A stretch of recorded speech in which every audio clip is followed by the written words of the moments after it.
2023-24 অর্থবছরে রাজস্ব আহরণে প্রায় 40,000 কোটি টাকা ঘাটতি ছিল এনবিআরের।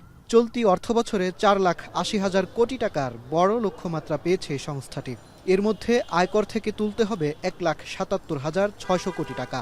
সরকার পতনের সঙ্গে এর মধ্যে পরিবর্তন হয়েছে এনবিআরের চেয়ারম্যানও। এনবিআর বলছে এখন পর্যন্ত প্রথম মাস জুলাইয়ের হিসাব করেছে তারা।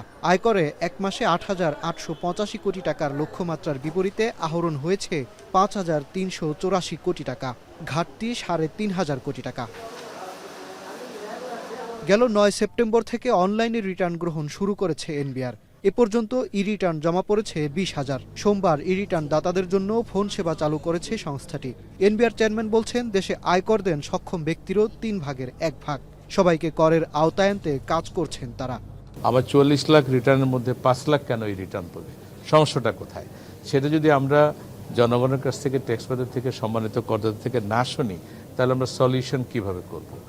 এখন আমরা যেটা শুনছি, আমাদের যে কল সেন্টার আমরা যেটা করলাম, ওনারা রেজিস্ট্রেশন করার সময় অথবা রিটার্ন প্রিপেয়ার করার সময় অথবা সাবমিট করার সময় অথবা এটা সেভ করার সময়, প্রিন্ট নেওয়ার সময় কী ধরনের প্রবলেম ফেস করেন, এটা আমরা সরাসরি করদাতা থেকে শুনতে চাই এবং সেই অনুযায়ী আমরা সাথে সাথে অ্যাকশন নিতে চাই। কোম্পানি কিংবা ব্যক্তি কর ফাঁকি দিলে কাউকে ছাড় দেওয়া হবে না জানিয়ে এনবিআর চেয়ারম্যান বলেন, আদালতে না গিয়ে এডিআর এর মাধ্যমে সমস্যা সমাধান করা উচিত বড় করদাতাদের। যারা কর ফাঁকি দিয়েছে তাদের এই কর ফাঁকিটা আমরা ট্রেস করব, আইনানুগ কার্যক্রম গ্রহণ করব এবং গভর্নমেন্ট এক্সচেকারে এই রেভিনিউটা আমরা নিয়ে আসবো। করদাতারা যদি মনে করেন যে আমার দীর্ঘসূত্রিতা আদালতে গিয়ে এই ঝামেলা করার চেয়ে বরং আমার এডিআর এর মাধ্যমে সেটেলমেন্ট করা সমীচীন হবে, এটা ওনার জন্য ভালো হবে।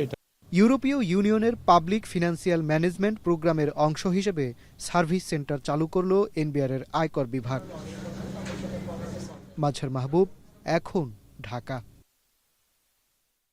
সানবিট সব দিবে সামাল।